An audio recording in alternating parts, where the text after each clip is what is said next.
Hello, hello, hello, hello, and welcome back to our penultimate session.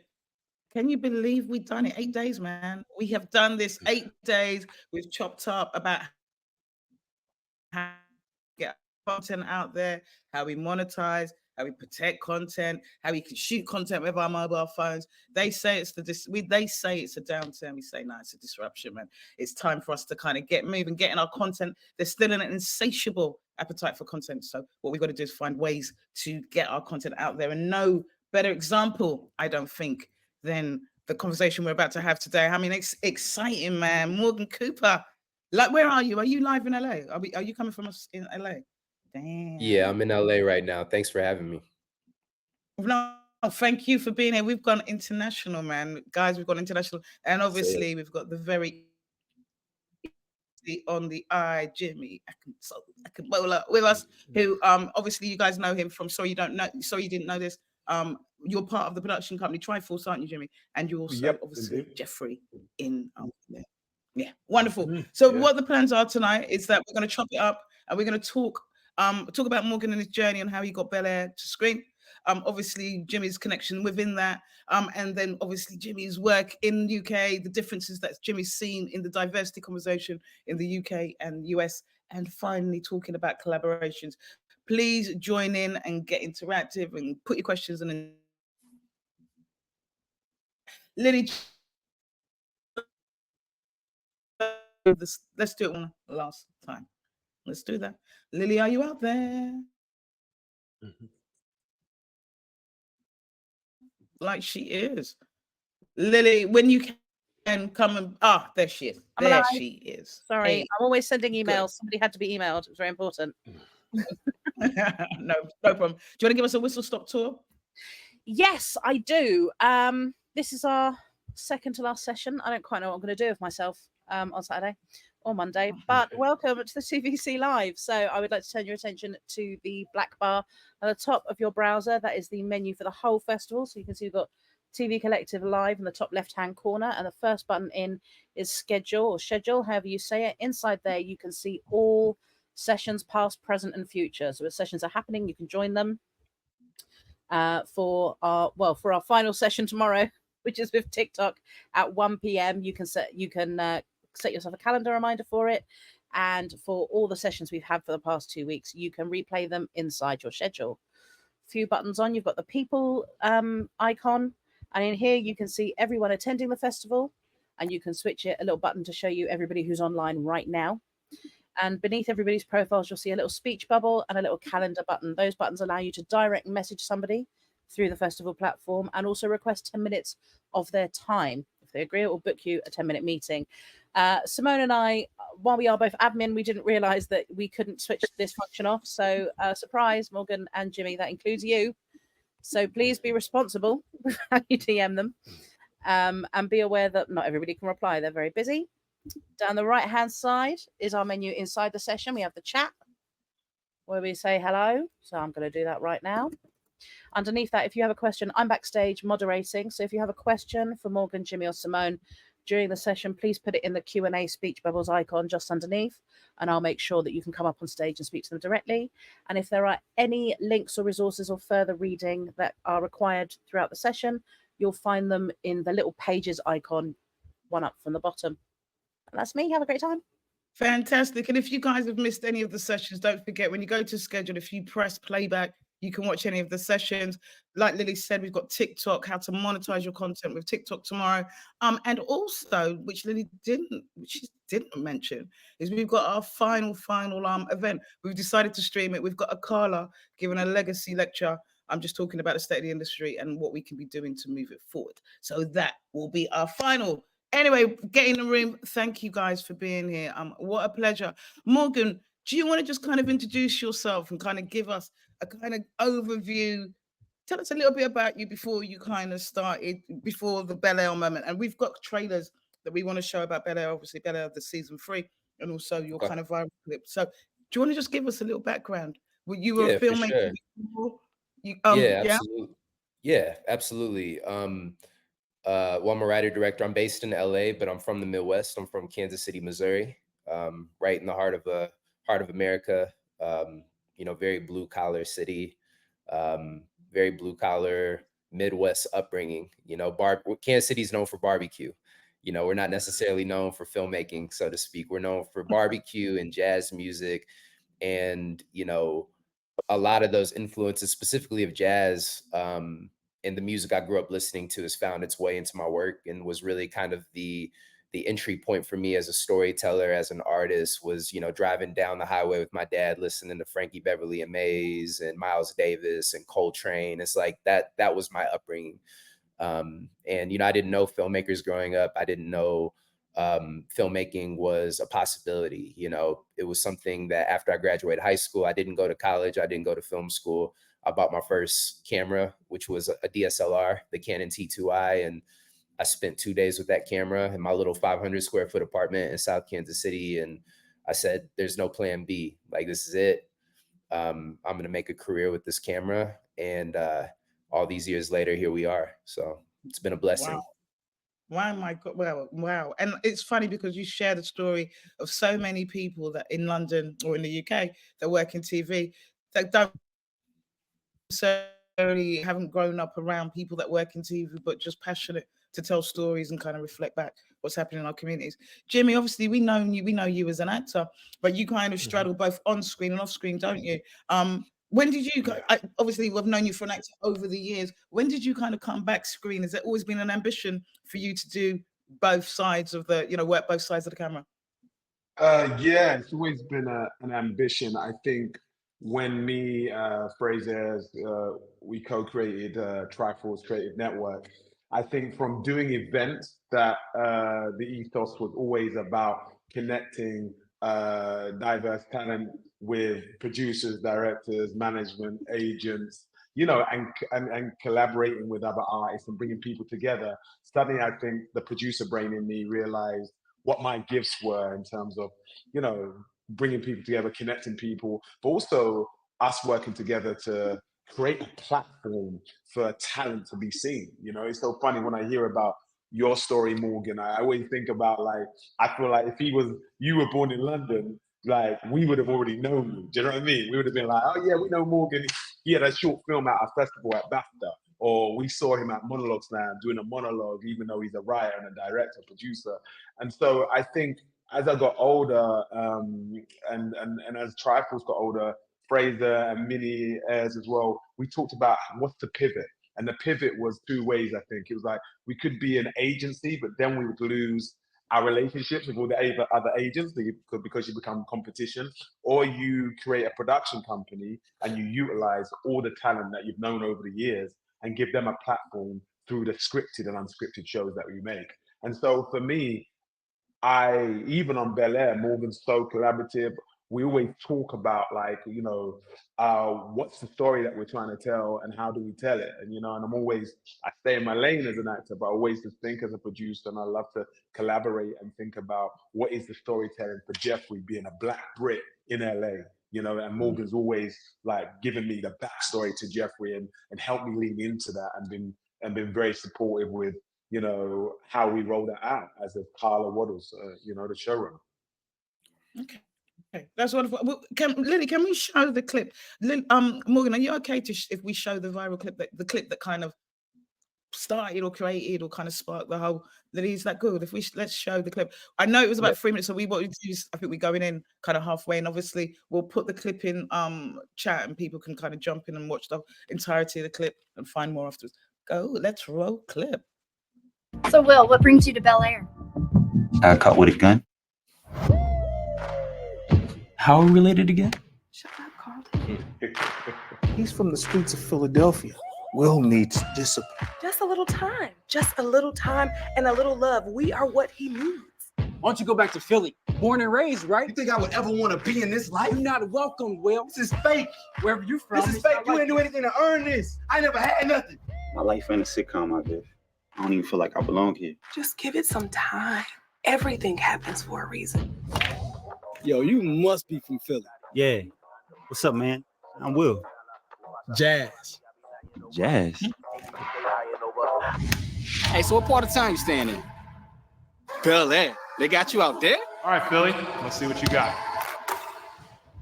Well, Welcome to Bel Air Academy. How's everything going in Bel Air? It's not too bad out here. I just made the team. I'm so proud of you. I'm so glad you're here. I need to take you shopping. Rodeo Drive. Oh my gosh. I was summoned by God to be the greatest. They say my birth is a curse, I still made it. I stood out in the field when it was raining. 10 toes down in it, youngin' came up strong, with a will to live. Daddy never came home, mama in the pen. So it's relative, got him for the devil did. The streets ain't safe, just what I'm playing in. It's like deja vu, see it all the time. Yeah, it's like deja vu, see it all the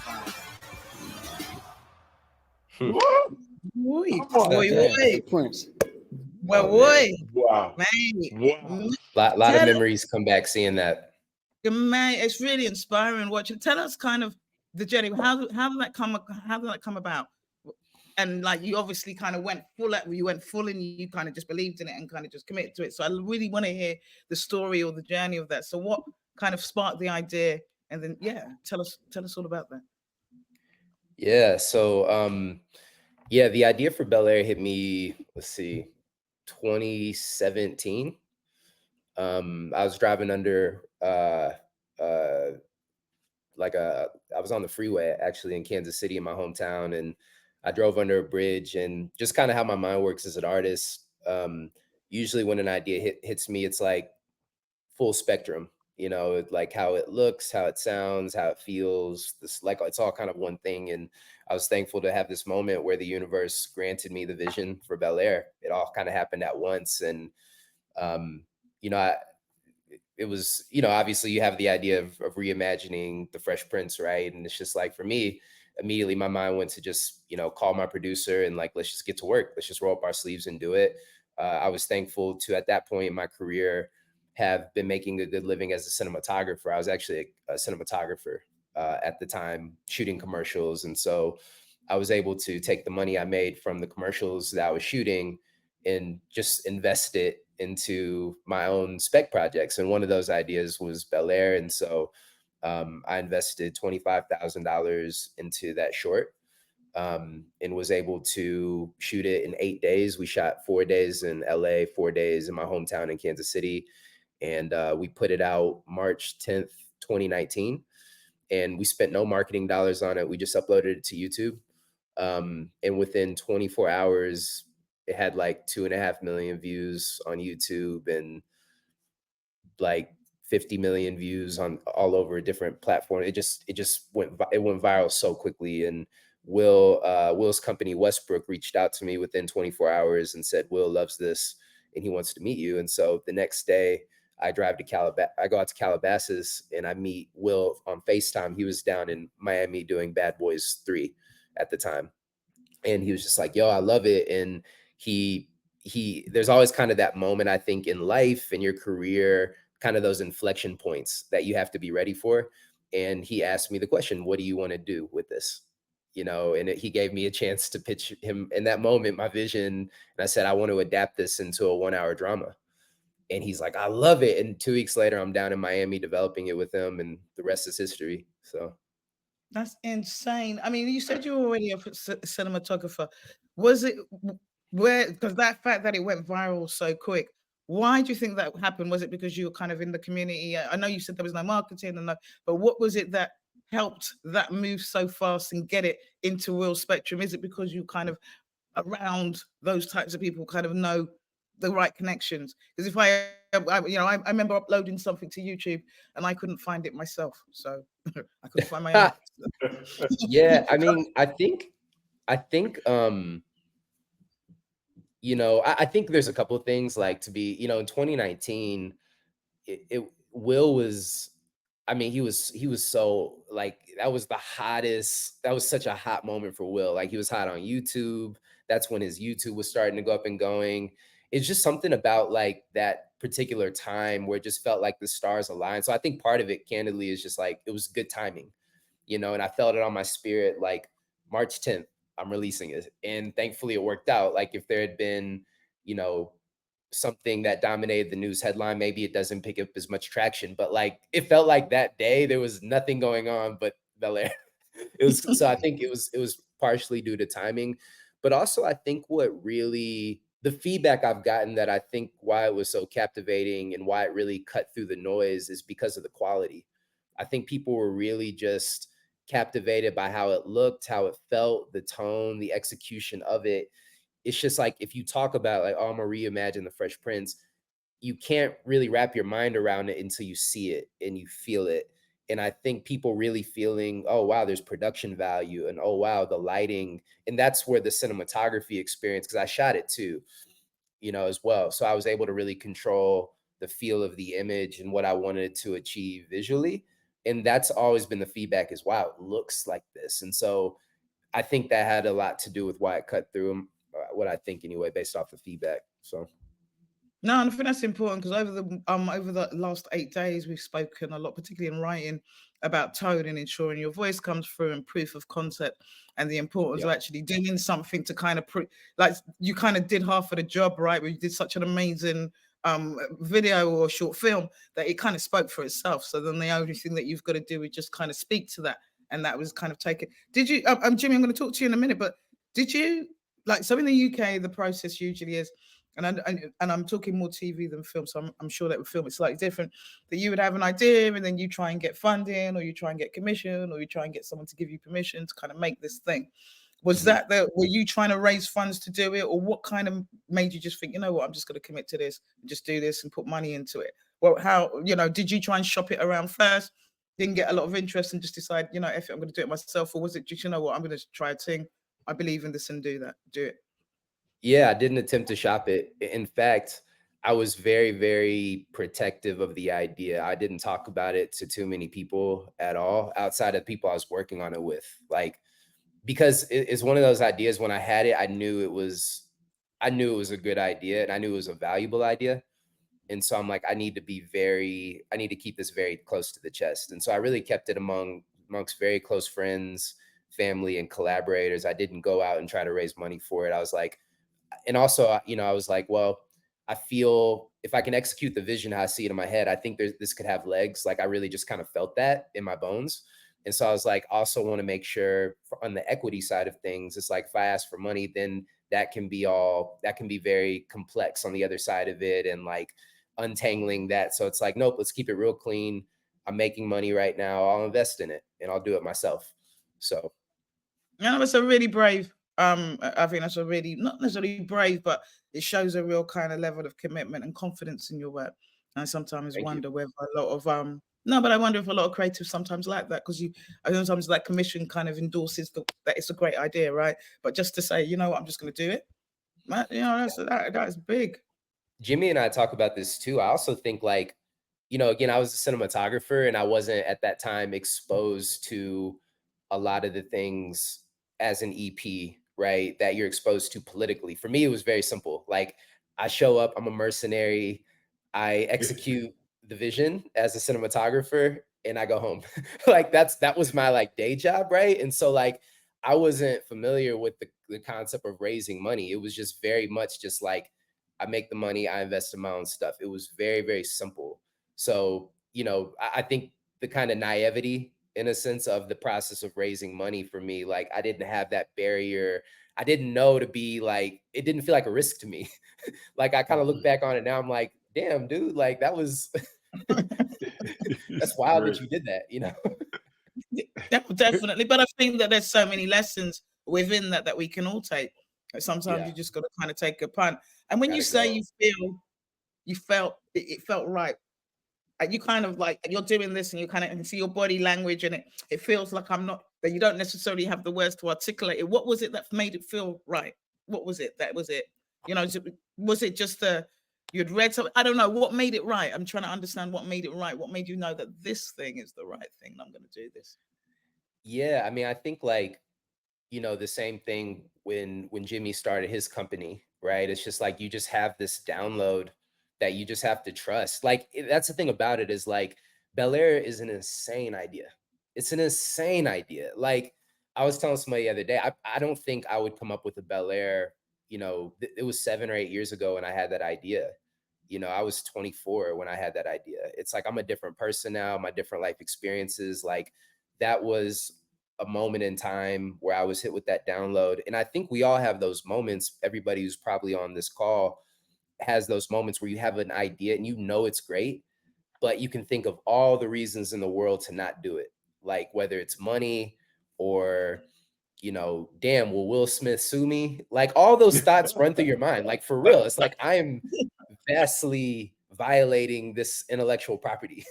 Like Will could drop the hammer on me if he wanted to. Quincy Jones, you know, all them cats who own stake in Fresh Benny Prince. Medina. Benny, like for real, Benny could come after me if they wanted to, but it's like, you know what? I've got good intentions with this. I believe in my craft. I've put in the time to know I can execute it. And I think people will feel the pure intention through what I create. So I'll let the work do the talking, you know? I mean, that's so powerful, and just that kind of level of belief in your own idea is so. Yeah, we need a little bit more of that. Jimmy, how did you get involved in the project? Was it kind of like a, just tell us, how did you get involved in the project, and had you been working in the States for a little bit, doing acting in the States for a bit? You know what, Simone? Yeah, I think talking to what Morgan just shared, I think where me and Morgan connect, and like our friendship, our brotherhood, we're both believers in build it and they will come, right? And so I felt like I had that in terms of my career. It was doing well in the UK, but I could feel like I was hitting a bit of a glass ceiling because I felt like it's a bit smaller, and I wanted to be international as an artist.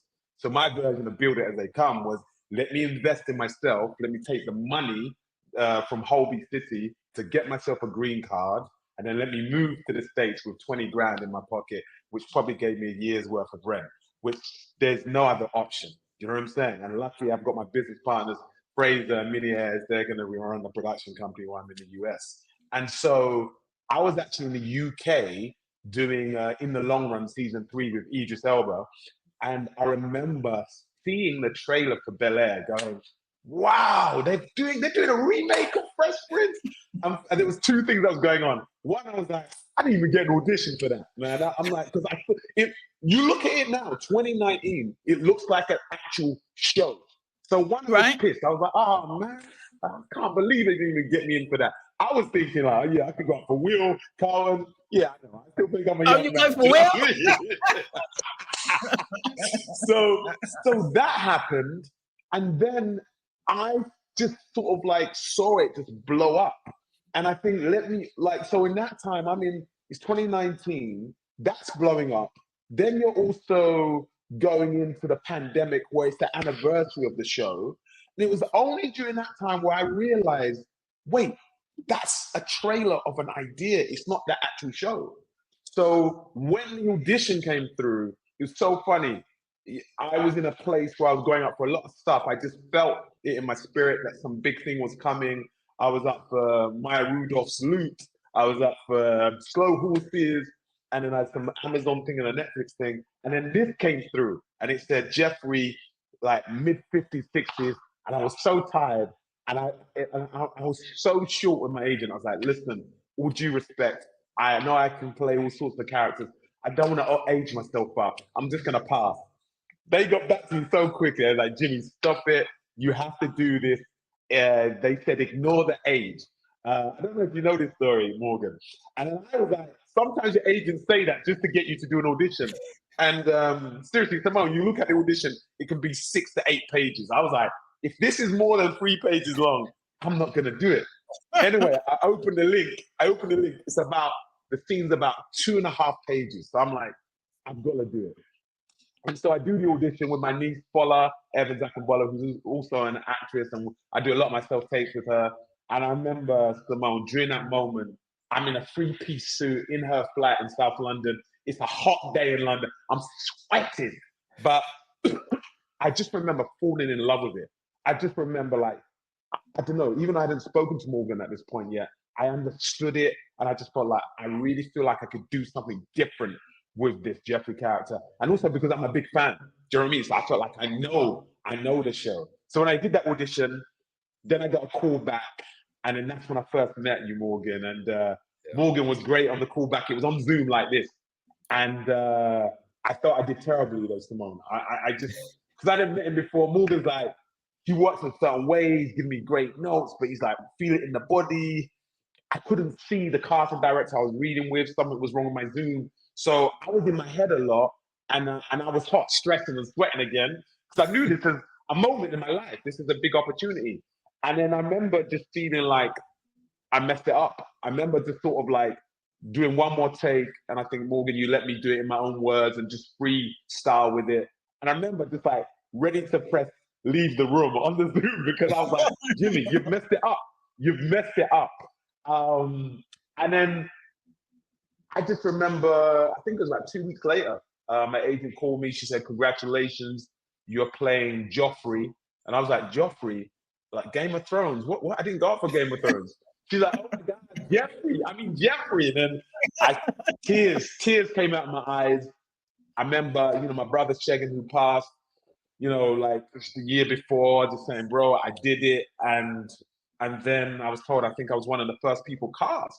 And then I went from moving out of London, because I'd moved back to London because of the pandemic and everything, and I gave up my apartment in LA, to a few months later moving back to LA. Like LA called me back, and the rest is history, But I suppose in terms of my story of that is like, I do believe that in building and they come, I feel like this job is me betting on myself, the way that Morgan betted himself with Bel Air. And so there's something beautiful and like, I don't know, God's business about us coming together.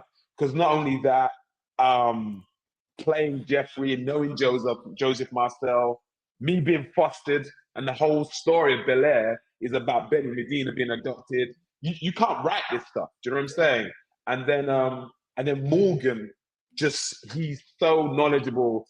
He's a music man as well, so he knows about UK culture. He knows about certain artists. He knows about our shows. So when I'm not going to tell you everything, but when he gave me my backstory to Jeffrey, I was just like, Morgan, I'm so excited. I'm so excited. Do you know what I mean? We said, we're not doing Black Help like back in the day. We're doing Brotherhood. Do you know what I mean? And then the rest is on the screen now. No, I love it. I mean, there's a couple of things that kind of come up for me when you talk. Number one, that idea of betting on yourself, right?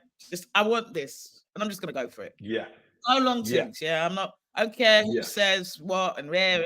I'm about what I want, right? And I love that. But also, Jimmy, what I was really touched by was your vulnerability and that the fact that you thought you was going to mess it up. We kind of look at you on screen and think you're a fully formed actor who's got it. And I watch you on TikTok and you're dapper in your suits and you just look fully formed. But even you have your moments of insecurity where you have to kind of question and check and recheck. And it's so good to know. But even within that, you still try. And I mean, we're all got to be reminded of that it's okay, right? Definitely, Simone. Insecurity and vulnerability for me, since 2020, end of 2019, I realized that they are superpowers, and even more so as Black men. You know what I mean? We're not allowed to be insecure or vulnerable. Do you know what I mean? And it's so funny that I've had to do that first in my real life, in terms of with my documentary and of losing family members, across the pandemic, and then what I love is that Morgan's put that in the show. Do you know what I mean? It's there, like a lot of Uncle Phil and Jeffries and like Will, it's all about like true vulnerability. Do you know what I'm saying? Like, and it's rare that you see that on TV. And yeah, like, I've got to be honest, if we can have a conversation, yeah, of course. The fear, you said something to Morgan, and I think there's something that does stop people from betting on themselves and building as they come. I think it's also fear. Even if you've got a great idea and you know it's right, the fear is about, but I'm scared if it doesn't happen, or if it does happen, I'm scared. Do you know what I mean? And so I think fear is something that a lot of people have to conquer.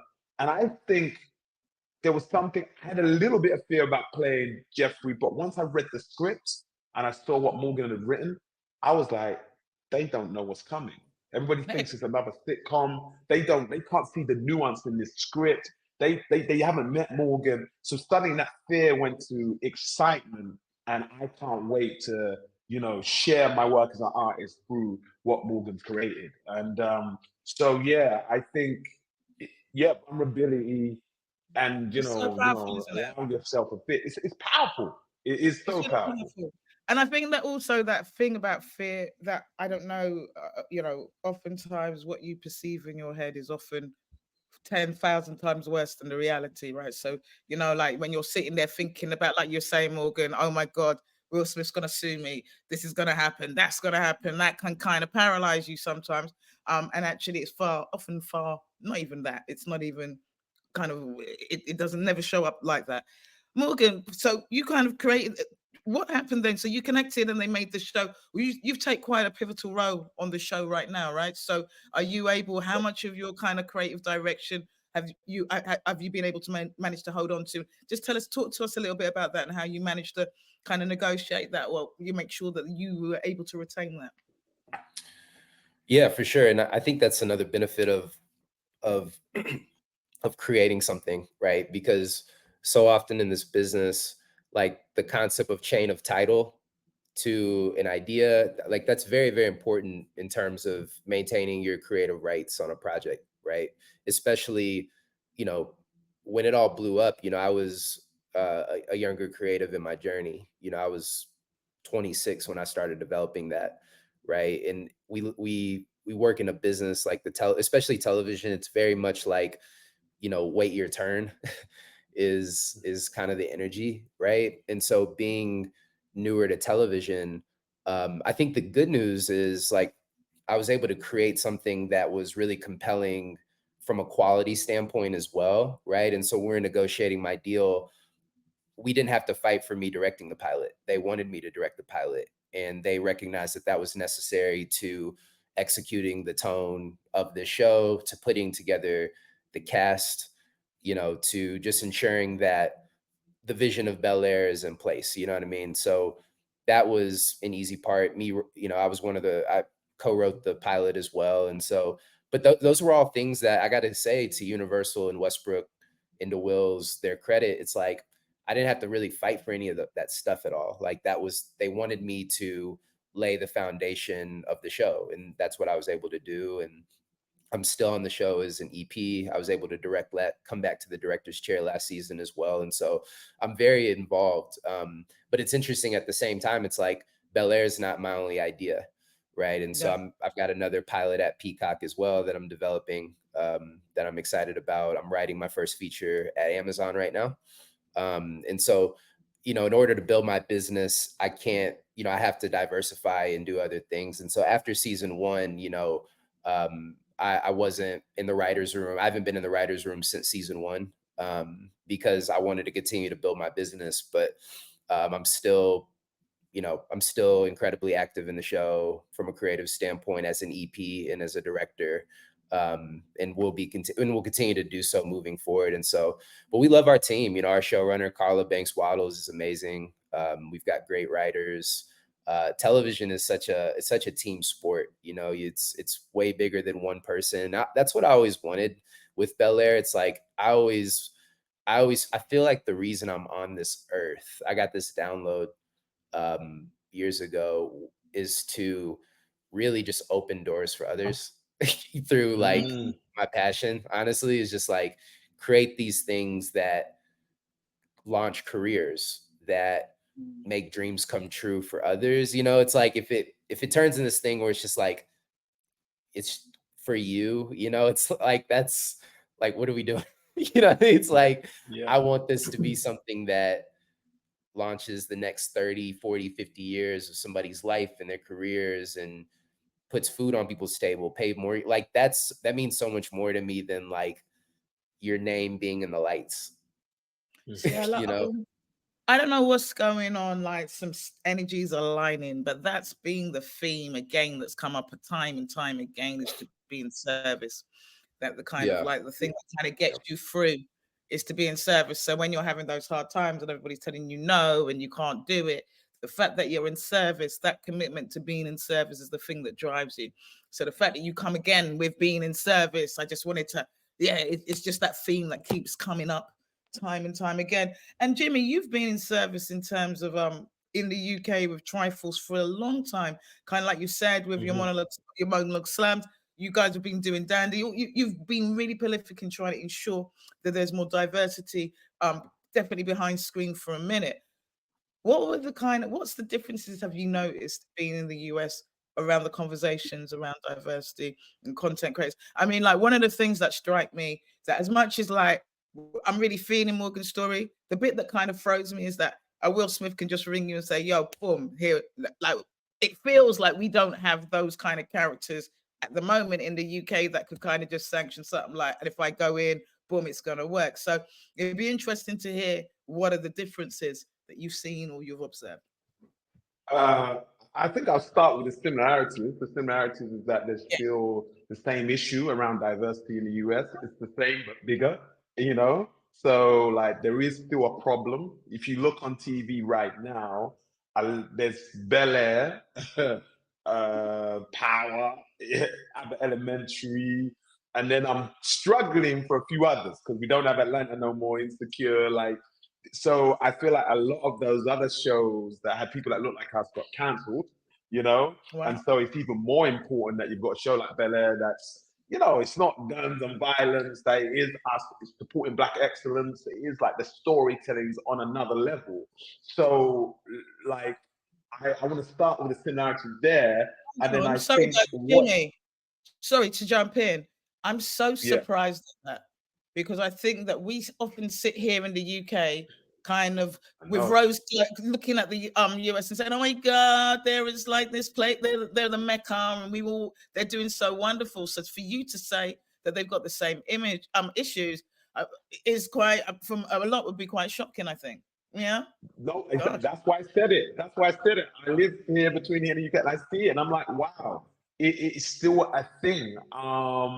And I think, but what I think the difference is what you just touched on, that you do have people like Will Smith, Morgan Cooper, Issa Rae, Lena Waithe, you know, Donald Glover.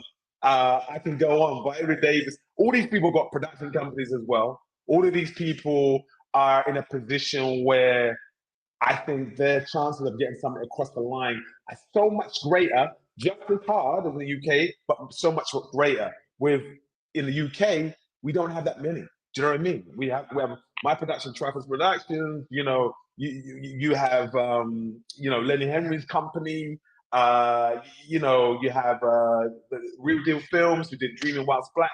Like it's few and far between. You know, obviously Luti's just launched his now, and Fiona Lamptey. So we are slowly realizing that we need to build our own teams and come together as well, collaborate. And I think that's something that doesn't happen that much in the UK as it does in the US. I think there's more collaboration. Do you know what I'm saying? In the way that Easter put Quinta on, in the way that Will put Morgan on.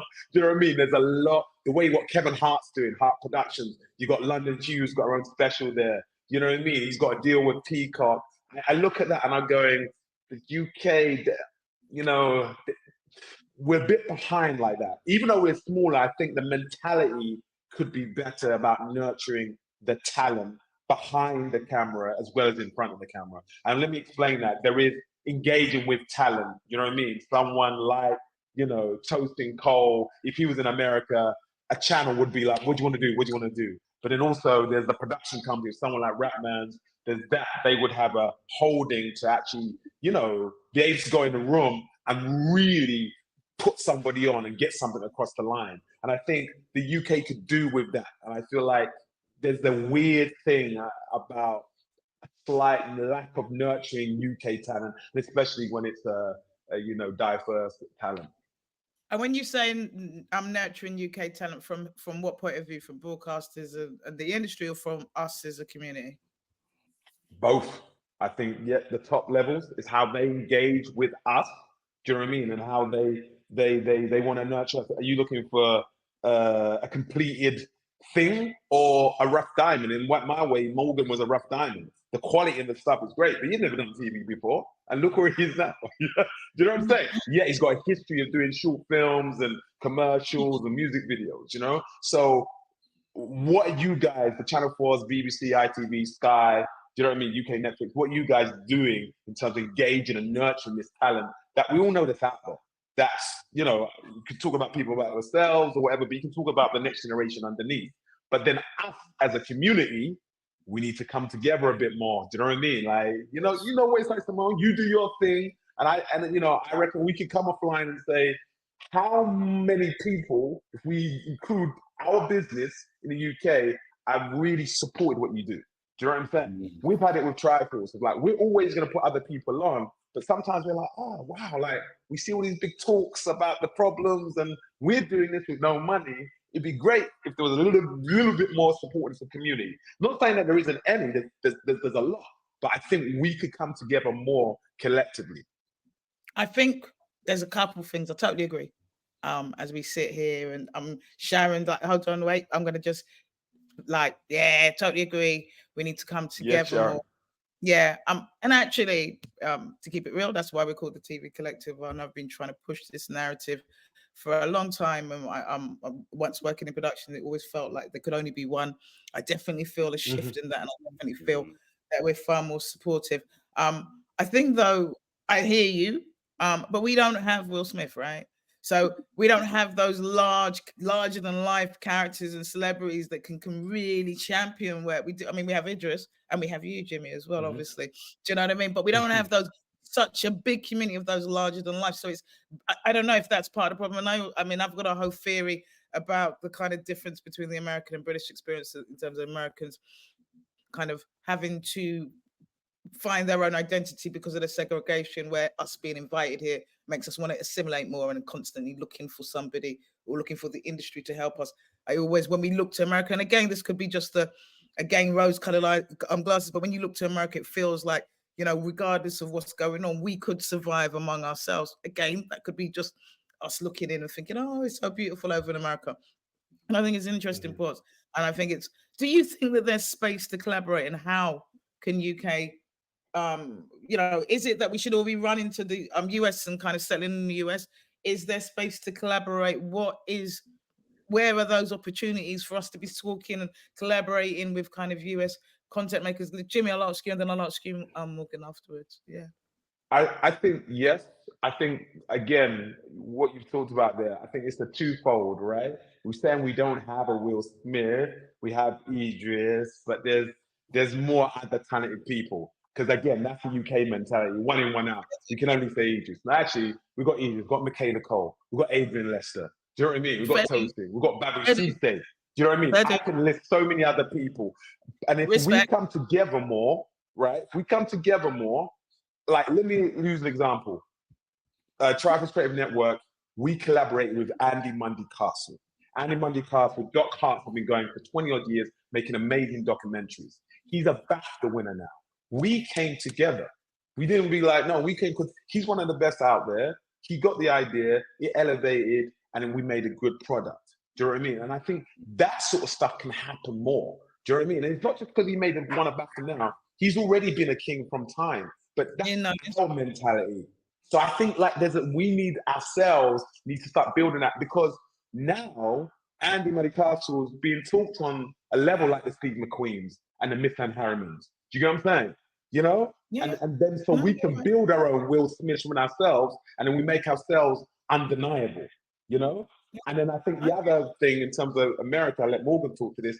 I think it is about thinking of a international mentality. I'm not saying ban the UK, whatever. I come back and forth all the time. It's important to me to make a difference in the UK with the work I do as an actor and as a producer. That's why I do the show that Fraser Ayres created, my business partner, CEO of Triforce Productions. Sorry, I didn't know, because there's no other comedy panel show about Black history, But if we think internationally, then me, Fraser, Min, we're thinking, well, we want to take this to the US.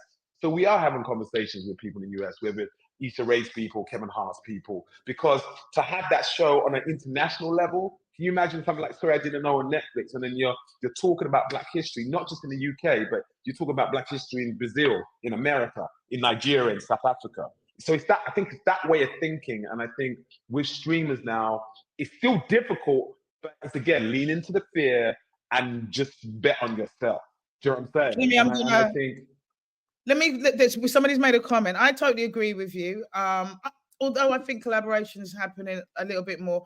Seb's made a really good comment that I think is great. I might even invite Oh, and yeah, obviously you gave me a plug as well, so that kind of helps. I think we're starting to collaborate.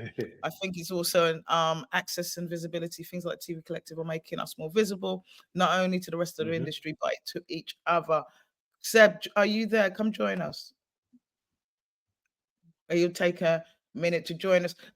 Morgan, what's your kind of observations, particularly? I mean, you're kind of rooted in the States. We have all these kind of really dreamy ideas of what you guys are doing in America, that you all are holding hands and, you know, running, like skipping together and working together, and it's all really inclusive and beautiful, and we're all struggling and being really jealous. Is that the case? As like Jimmy said, that there's still the same issues, but obviously is there a sense that you guys work better together? So, Seb, thanks for joining us. I'll get you to jump in a minute, Morgan. Am I on? Yeah, we're just waiting.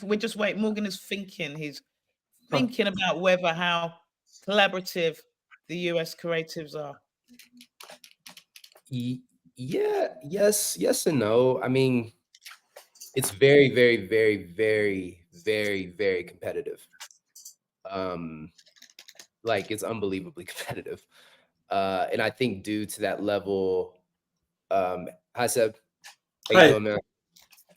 I think because of that,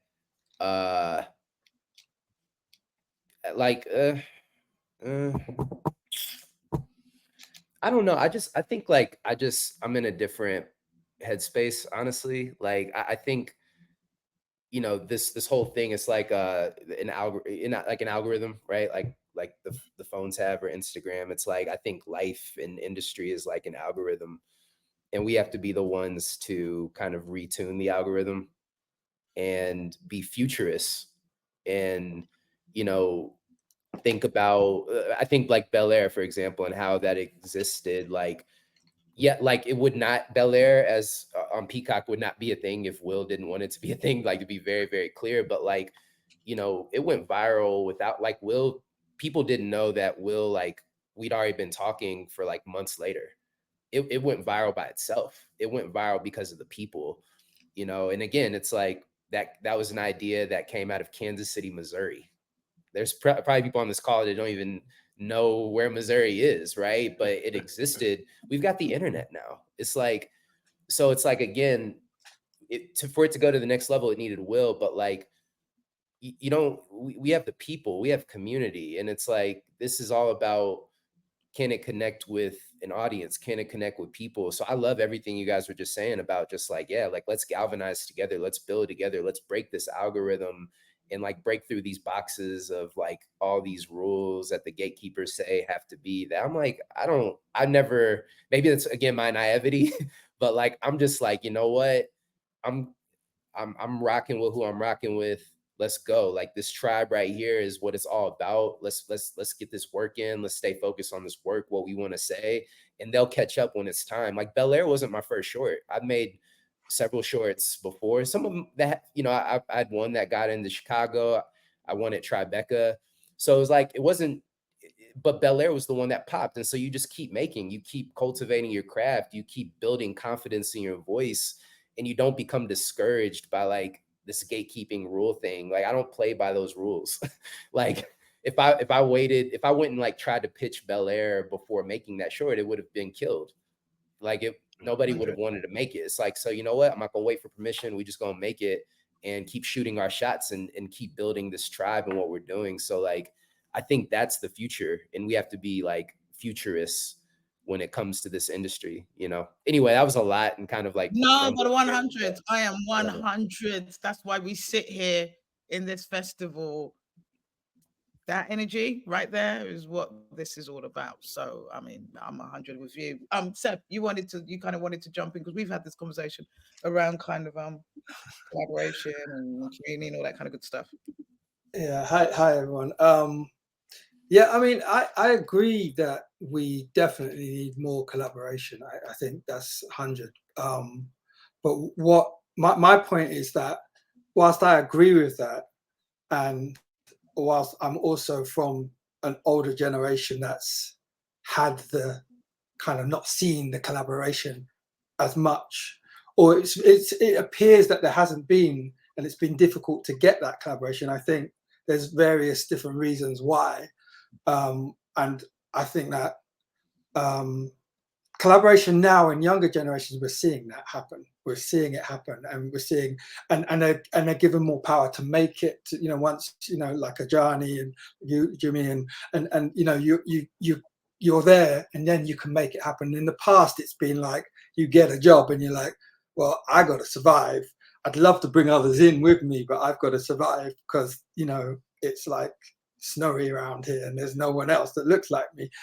So I think that's one thing, and then also I think there's the visibility of seeing others that are doing it as well, and that's not always been that easy. Say if you worked in ad agency, you'd be like probably the only person of color in that agency, and then you wouldn't know the other agency across the town had someone else who you could kind of go and hang out with and do, so you wouldn't see that. And things like the TV Collective, where you're in a room with people and they all look like you or have similar kind of backgrounds and whatever, then you're like, oh wow, there are people, and it really lifts you up, and then you can start that collaboration, those conversations. So I think that visibility is something that we really need. And if you look at the numbers, like America has the second largest Black population outside of Africa in the world, like 40-50 million people. We have maybe 3 million. And so, seeing that visibility means that we have to get together to see that visibility. So we do need to collaborate, but then we need to kind of make these things like this, TV Collective, what you're doing is great, Simone. So like that, we can then see, oh yeah, there's someone else doing it.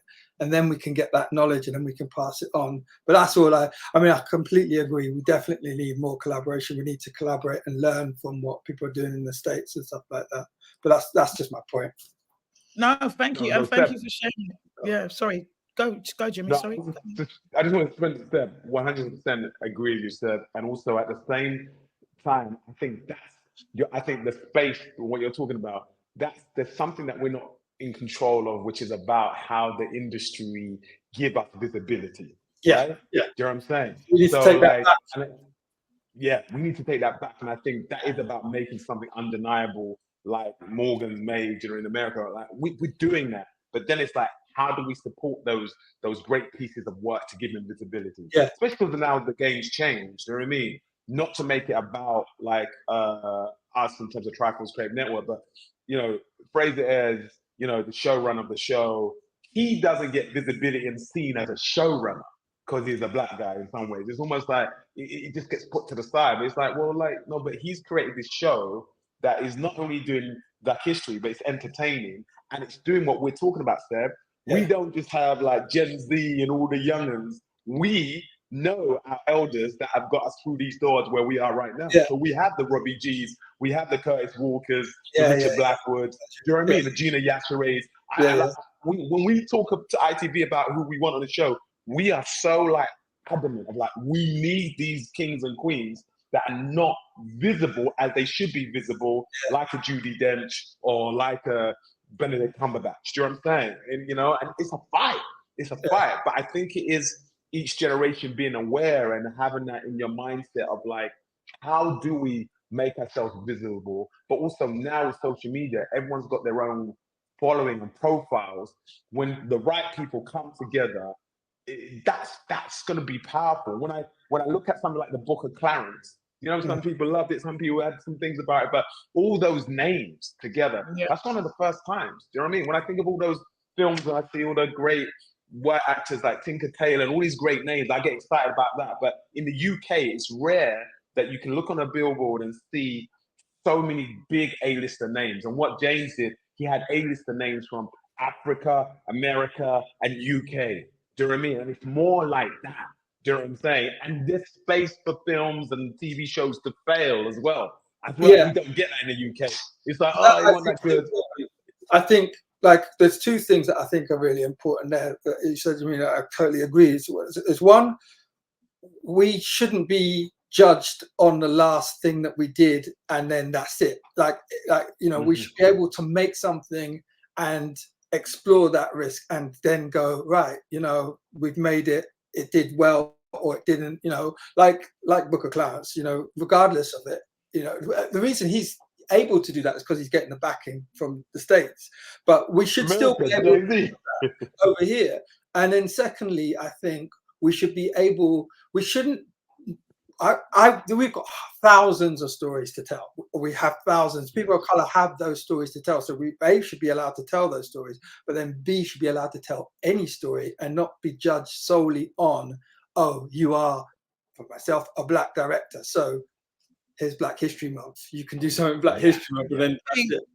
Can I jump in? Can I jump in? I think that, I mean, I agree with all of this, but I think Morgan's point is probably the most powerful, that he ain't really about none of that. Yeah. He's just about doing what he's doing because he want to do what he wants to do. And I think that we need to get more into that space and stop. And all these conversations are really important. But if you've got something that you think is powerful and you think is important and you're passionate about, you just get about making it. And everything falls in line. And I think oftentimes we kind of paralyze ourselves or stop ourselves from doing things because all of this noise. And one of the reasons I really wanted Morgan to be here, because I've seen him speak. He speaks to that. He's like, oh, there's noise, man. There's all this. I just did it. And I'm not suggesting, and I know that he would be honest and say it wasn't easy. It's not just as easy like, I'm going to do it. But that energy and that commitment and that confidence in self, mate, that's why we've got Bel Air season 3. And that's why we wanted him to be here and talk to that. Do you know what I mean? And all these conversations we should continually have. But just to remember, we don't need nobody's permission. We don't, like, we have an insanely talented community. Like Jimmy says, man, imagine all the stars got on a film and did. I mean, we've got an insanely talented community. We don't need nobody's permission. We don't need just to get on and bloody do it. Do you know what I mean? And that was why we wanted to do this festival. And that's why we wanted to do it. To bring it back on a positive of what everybody's saying, in terms of the UK lens, we are getting there. When you look at a play like Shifters, do you know what I mean? That was a smash hit play, and then someone like Idris to come on as a producer. There's an element there. Do you know what I mean? When you look at like Rapman, yes, Jay-Z brought him on, but Rapman keeps the door open, and he's bringing all these great other actors that a lot of people wouldn't really know. We all know each other, but wouldn't really know in terms of the names. You know what I mean? So I think it is happening more, and I think there is something. I don't want to put this on anyone, but I do think you have to be a certain way. You have to think in a certain way. As Morgan said, it's always of service, right? And as you said, Steph, there's a stage in many people's careers, you get in and you've got to look after your own. And I'm a believer of like, let me just keep my toe in the door and like, how do I leverage my position? If I'm on ITV doing Kate and Koji, The Tower, my own documentary, like I've got to be able to find a number to Kevin Ligo, who runs the channel, and this is speaking to what you're saying, Simone. I have to, because I believe this show about Black history should be on TV and not just on Black History Month. So all what I can do is just make that call, badger until I get a meeting and pitch. Doesn't mean that it's going to get picked up, but I can go and see going, this is what I'm doing. Not from the selfish point, like, because this show is bigger than all of us. But like, I think there's many other people that can do that are in different positions, whether that's about opening the door for other talent or their own projects, or it's about what is my position now in this UK? Let me see who else is on the ground. How can I help them do something like Morgan's done? Even though they're already doing it, Simone. No, but I agree. Also, do you know what I'm saying? But I would love us to lean into the idea is that your success is my success. And if we were 100%. Kind of moving in that way, then we'd all eat. Because if you eat, I eat. The more you eat, the more I eat. Then we'd all eat. I think the problem is that you think that you're taking food out of my mouth. My brethren, we're fighting for crumbs. Let's just, if you eat cake, I eat cake. We all eat cake together. So we kind of got to get in. So we've all got all deep here. So we've got to. No, it's good. It's the crabs in the barrel mentality, right? We need to break out of that, and we all slip in and out of it at times because things are tough. It's toughest time ever now in the industry, especially in the UK. It's tough out in the US, but the US is bigger, but the UK is even smaller. People are struggling. So that crabs in the barrel mentality is coming back in some ways, and it takes a lot of like, I don't know, meditation therapy, people just being, do you know what I mean? To stay on it. And I'm talking about someone like, yes, well, I'm unemployed at the moment. We're waiting about season 4, but like, I'm on a show. But like, I speak to my peers, my friends, and my family. Everybody's in the business, and like, people are struggling. So it's harder to stay in that positive mindset anyway, but even more so now during these times. Doesn't matter who you are, where you are. I agree and disagree, but I had a conversation with Paul Gans, the producer from Array, Ava DuVernay, I say it now, president, right? And he called this time the disruption. I just love that. I think that we understand this. The TV's been going like this for a minute. It's not that new, you know, and the things that we've been seeing for ages, and it's just amplified. This moment where we can start thinking about different ways of doing things, man, that's kind of exciting, man, and that's quite delicious. It's like scary because it takes a minute that you might not eat, or you might not eat in the same way, or you got to eat slightly different. But man, I'm finding it quite exciting. We had just lastly, we had a filmmaker from Nigeria, Lagos, join us in the week. Nigeria, Lagos. He looks about 24, making sci-fi films with AI. Oh man, Yeah. come on. Yeah, There's no yeah, excuse. yeah. No excuses, man. No, so anyway, we've got Let's questions. disrupt. Let's disrupt, man. We got some questions and some comments, and I know that we're running over time. We appreciate you. Let me see. I have it right. Sharon, I'm not going to invite people on stage just because we are short of time. But Sharon's question: I have an international drama series. Can I pitch it to you from this session? Shooting my shot. All right, let's try a thing, man. If you don't ask, you don't get, I suppose. Are you open to kind of talking or collaborating with UK producers? Are they able to reach out to you? How does that kind of thing work for you, Morgan? Absolutely. Yeah, I would love to get your contact info, and you know, we can run it through the proper channels, and you know, Wonderful. and figure something out. Yeah. Love that. If you don't ask that, you see right there, if you don't ask, you don't get. Doesn't mean that anything will happen, but the fact that she asked, damn, now she's in Absolutely. contact with Morgan Cooper, man. That is big things. And there's just a few comments that I'm going to share. We talked about the collaboration. Marina, you had a really good comment. I'm getting a little plug, so I can, you know what I mean? Hey, no, but I'm seriously, over the last 8 days, we have spoken to like 30, 40 amazing people of color that work in the industry doing massive things, man. Nobody can ever tell me that the talent's not out there. You gotta be insane. They're all here doing amazing stuff. And like you say, we just gotta highlight each other. I mean, that's pretty much it. It's been amazing. It's been inspiring. We got a little deep, we went a little left.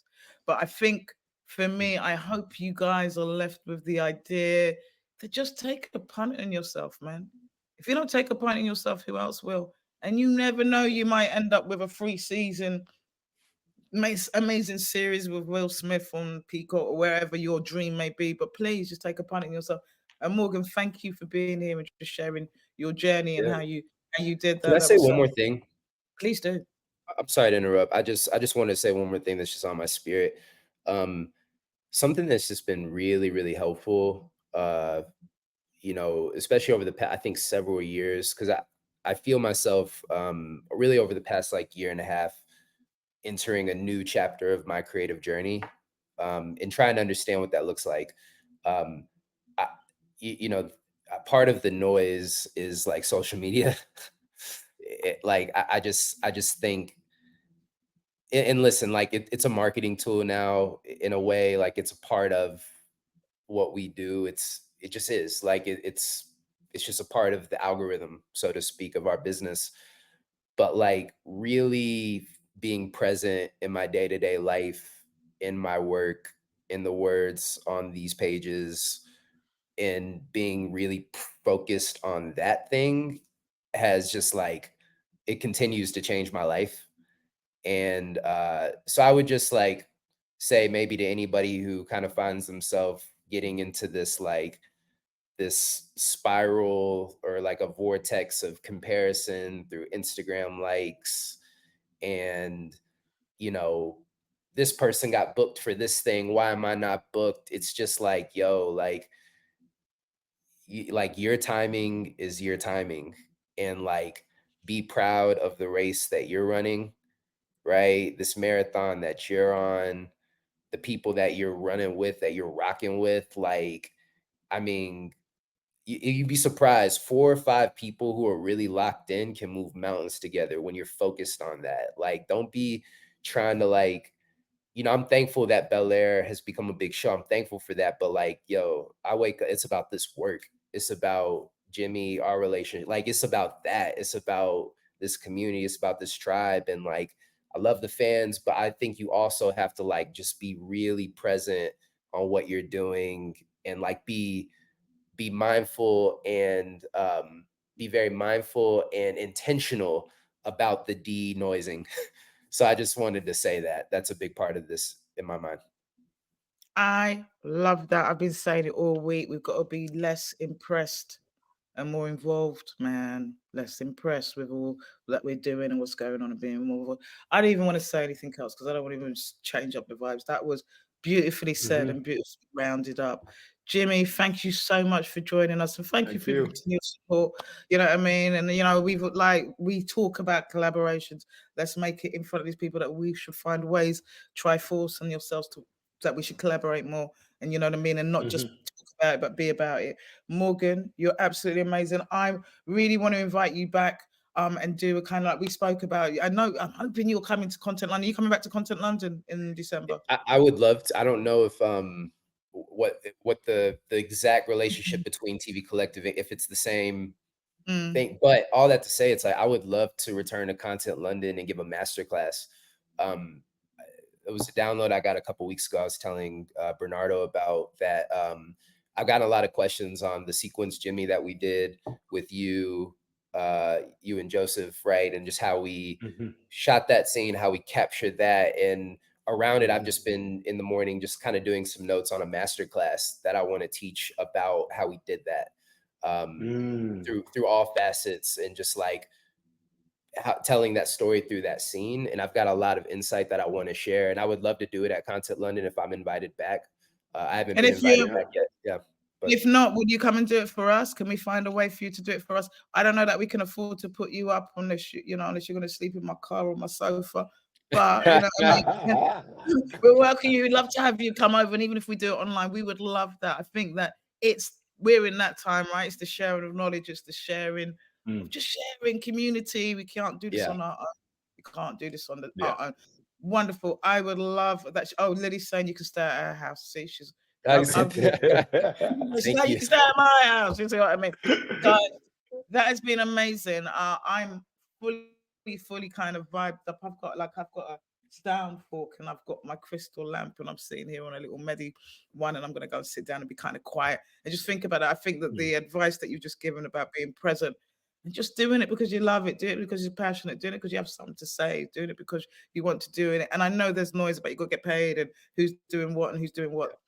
All of that too, but just do it because you want to do it and because you've got something to say. And I think that's so important. Guys, thank you so much. Lily, jump on quickly and tell us what's coming up next, what the plans are. What the plans are. Amazing session. I'm gonna just I'm gonna share some of what people are saying. Yeah, go, Lily, what you're okay. So that is it for this session. Thank you so much. Like I said, Morgan, you can come around anytime. No problem. Okay. What about me? I live right by Heathrow. Just hit me up. Send me a message. I'll come get you. Spell me. Neither here nor there. We are 15 minutes late for the forum, so I'm going to open that now while I'm talking. So our finale for today is the TVC Festival Forum. Obviously, Jimmy and Morgan, you're very welcome to join us. It is as close as you can get to networking in real life. So we all get put in a virtual room. Use the arrow keys on your keyboard to navigate around and just bump into other people, hear what they're saying, see what they're up to. Best way to make connections. So I'm going to open that up right now. And then tomorrow we have 5-minute connections at 11 o'clock, from 11 till 12. And then from 1 till 2, we have a lady called Beatrice from TikTok who is going to teach us all about how to monetize your content through TikTok, the new avenue streams they've created. They've just started up the TikTok shop. So you don't have to like double link through Amazon anymore. So if you put your stuff on TikTok and you find it's not getting the traction you need or the paycheck you want, Beatrice is your lady. Absolutely. We're at our own party in Brixton. Yeah, down in Brixton. I don't know if you guys are anyone joining. And don't forget, on Friday night, tomorrow night, we're going to give away £5,000 as a launch of our content fund. If you haven't checked out, make sure you go to resources and check it out. I just want to share some of these messages because I quite love them. I just think it's nice to. So big up Jimmy and Morgan, truly inspiration. Keep it going on. Love that. Love that. I'm just going to share a few of these. I always love this. I love this part of the session. Yeah.